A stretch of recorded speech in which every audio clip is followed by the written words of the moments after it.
afternoon. Xin chào. Thank you, President Quang, for your generous words, and let me thank you and the government and the people of Vietnam for the sincere welcome and hospitality that has been extended to me and to my delegation. Over the past century, our two nations have known cooperation and then conflict, painful separation, and a long reconciliation. Now, more than 2 decades of normalized ties between our governments allows us to reach a new moment. It's clear from this visit that both our peoples are eager for an even closer relationship, a deeper relationship. And I was moved to see so many people lining the streets as we were driving into town today. I bring greetings and friendship of the American people, including some outstanding members of Congress who are joining me on this visit, and so many Vietnamese Americans whose families bind us together and remind us of the values that we share. I've indicated before that one of my highest foreign policy priorities as president is to ensure that the United States continues to play a larger and long-term role in the Asia-Pacific, which is vital to our security and to our prosperity. We believe the people of this region should live in security, prosperity, and dignity. In pursuit of this vision, we're more deeply engaged across the Asia-Pacific than we have been in decades, and that includes our comprehensive partnership with Vietnam. If you consider where we have been and where we are now, the transformation in the relations between our two countries is remarkable. Over the past 2 decades, our trade has surged nearly 100-fold, supporting jobs and opportunities in both countries. Since I took office, we've boosted U.S. exports to Vietnam by more than 150%. We're now the single largest market for Vietnam's exports. American companies are one of the top investors here. With our Fulbright programs, thousands of our students and scholars have studied together, and more than 13,000 young people across Vietnam are learning new skills as part of our Young Southeast Asian Leaders Initiative. Vietnam has become one of the top 10 countries with students in the United States. This year, we've welcomed nearly 19,000, the most ever. And last year, Vietnam welcomed nearly 500,000 American tourists to this country, and I will assure you that more are on the way. Our two governments are also cooperating more closely than ever. As part of our engagement with ASEAN and the East Asia Summit, we're working together to advance regional security and stability. Vietnam has welcomed American Navy ships to your ports. Our militaries are conducting more exchanges and partnering on maritime security. Together, we're pursuing the Trans-Pacific Partnership, not only to support trade, but to draw our nations closer together and reinforce regional cooperation. We're doing more to meet global challenges, from preventing nuclear terrorism to promoting global health security so that outbreaks of disease don't become epidemics. And with this visit, the United States and Vietnam have agreed to a significant upgrade in our cooperation across the board.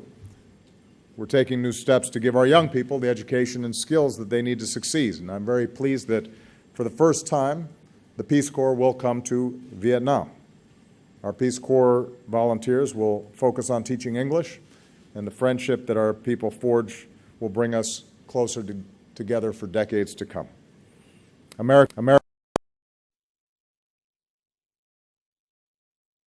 State University and others will help Vietnamese universities boost training in science, technology, engineering, and math. Harvard Medical School, Johnson & Johnson, GE, and others will join with Vietnam universities to improve medical education. And now that the government of Vietnam has granted the necessary license, we can say that Fulbright University Vietnam, this country's first nonprofit independent university, can move forward and open its doors and welcome its first class this fall. We're increasing trade. With Vietnam's announcement on multiple entry visas, it will be easier for Americans to come here and do business and travel. President Quang and I just attended a signing ceremony that many of you saw, where American and Vietnamese companies are moving ahead with the new commercial deals worth more than $16 billion. Boeing will sell 100 aircraft to Vietjet. Pratt & Whitney will sell advanced engines. GE Wind will partner with the Vietnamese government to develop more wind power. Deals like these are a win for both of our countries, helping to fuel Vietnam's economic growth and supporting tens of thousands of American jobs. We agreed to work to ratify and implement the Trans-Pacific Partnership as soon as possible, because it will support vital economic reforms here, further integrate Vietnam into the global economy, and reduce tariffs on American exports to Vietnam. And we discussed the high standards that Vietnam has committed to meet under TPP on labor, the environment, and intellectual property.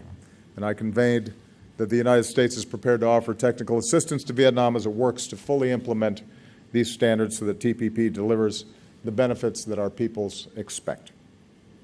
With regard to security, the United States will continue to do our part to address the painful legacy of war. On behalf of the American people, including our veterans, I want to thank the government and the people of Vietnam for the many years of cooperation to account for Americans missing in action. Solemn efforts that will continue together. We'll continue to help remove unexploded landmines and bombs. And now that our joint effort to remove dioxin, Agent Orange, from Da Nang Airport is nearly complete, the United States will help in the cleanup at Bien Hoa Air Base. We've agreed to continue deepening our defense cooperation, including patrol boats and training for Vietnam's Coast Guard, and to work more closely together in responding to humanitarian disasters. And I can also announce that the United States is fully lifting the ban on the sale of military equipment to Vietnam that has been in place for some 50 years. As with all our defense partners, sales will need to still meet strict requirements, including those related to human rights.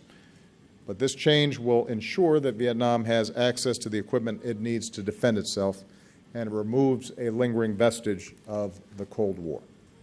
It also underscores the commitment of the United States to a fully normalized relationship with Vietnam, including strong defense ties with Vietnam and this region for the long term. More broadly, the United States and Vietnam are united in our support for a regional order, including in the South China Sea, where international norms and rules are upheld, where there is freedom of navigation and overflight, where lawful commerce is not impeded, and where disputes are resolved peacefully through legal means in accordance with international law. I want to repeat that the United States will continue to fly, sail, and operate wherever international law allows, and we will support the right of all countries to do the same. Even as we make important progress in the ways that I've just described, there continue to be areas where our two governments disagree, including on democracy and human rights. And I made it clear that the United States does not seek to impose our form of government on Vietnam or any nation. We respect Vietnam's sovereignty and independence. At the same time, we will continue to speak out on behalf of human rights that we believe are universal, including freedom of speech, freedom of the press, freedom of religion, and freedom of assembly. And that includes the right of citizens through civil society to organize and help improve their communities and their country. We believe, and I believe, that nations are stronger and more prosperous when these universal rights are upheld. And when our two countries continue to discuss these issues as part of our human rights dialogue in a spirit of constructive and cooperative effort. And finally, the United States and Vietnam are expanding our cooperation in ways that benefit the world. Under our growing climate change partnership, we'll support Vietnam as it works to meet its commitments under the Paris Agreement. Because our two countries and others have committed to joining the agreement this year, we're within striking distance of it entering into force before anybody expected. In the meantime, we'll help communities in vulnerable regions like the Mekong Delta adapt to a changing climate and assist Vietnam's transition to a low-carbon economy. And that includes the low-carbon energy that will come from our cooperation on civil nuclear power. And as Vietnam prepares to deepen its commitment to UN peacekeeping, the United States is proud to support Vietnam's new peacekeeping training center. So again, President Quang, thank you for your hospitality. Thank you for our work together. I'm looking forward to the opportunity to visit with the Vietnamese people. Maybe I will enjoy some café soda. I believe that the relationship between the Vietnamese people and the United States can be one of the most important in this critical part of the world. And I believe that the upgrade in our ties that we've achieved today will deliver greater security, prosperity, and dignity for both of our peoples for many decades to come. Sin Kamo.